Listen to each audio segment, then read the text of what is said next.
Guys, this is the sitting meditation, and so you sit cross-legged. They really prefer you to sit some form of cross-legged, so you can do like the lotus or like just the full lotus, which I cannot get anywhere close to, but you bring your heel all the way up to your hip, and then you do the same thing with the other one, but I'm not a pretzel yet, so it doesn't work. And then you can do the half lotus, which is just pulling one up, and then that can be okay, but that also is kind of painful for me. And then there's a quarter lotus where you just stick your foot in the crevice of the other one, and that one I can kind of do, and I've been working on that one, but it's still not the best. And so for this video I'm going to do normal cross-legged, and that's fine too. And then you sit, if you're a male, you put your left hand on top of your right hand, and then you just kind of sit like that, and if you're female you do it the other way. And I asked the monk about this because I was like, I like sitting like this better, or like this. I think it opens the back and it's more comfortable. But I asked, like, why do we have to do it this way? And he just didn't really have a good answer. He just said, in private, do whatever you want. But he also said that, you know, keeping your thumbs touching is kind of helping you stay mindful. So it kind of has a purpose.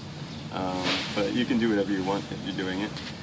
And so the practice of sitting meditation is just trying to breathe normally, which I found really difficult. But just like have a normal breath, don't focus on your breath, be aware of it. It's really complicated and I don't understand it. But it's like, don't breathe in really deep and then really slow out and in. Just kind of just breathe normal, but it's hard to do when you're kind of focusing on it. So when you're breathing, you kind of be aware of your stomach rising and falling, and that's how I was first taught, where it's just rising and then falling. And it's just when you breathe in, your stomach comes up, and you breathe out, you can feel it go down. And then in the next set of breaths, what I would do is sitting and touching. So I'd be like rising, falling, and then note that I'm sitting, kind of go either bottom to top or top to bottom, just kind of be aware of the sitting position, and then go through touching points. I received 16 touching points. There's there's 2 on the backs, right and back left of the hip. And then there's the right butt and the left butt, kind of where you're touching the ground. Then you have the inside or the outside of the knee crevice on both sides.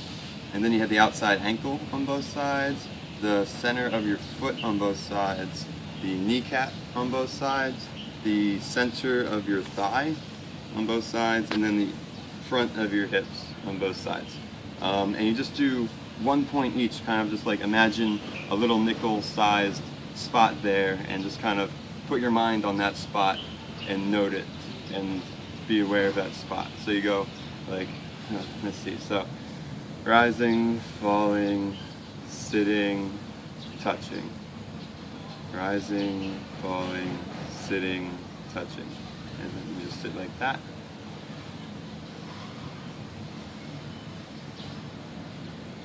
And you just do it mentally in your head, you don't have to speak it out loud. And then each time I say touching, I'm jumping from one spot to the next spot to the next spot. I don't know what the significance is of the order, but they tell you that that's the order they want to do it in, the order that I showed them in. And you just go one spot, and then the next spot, and then the next spot, and the next spot, each time you think touching. And so this is what I would do for 30 minutes, many times a day. Thanks. I'm just going to record this and you can see. There's light on your leg.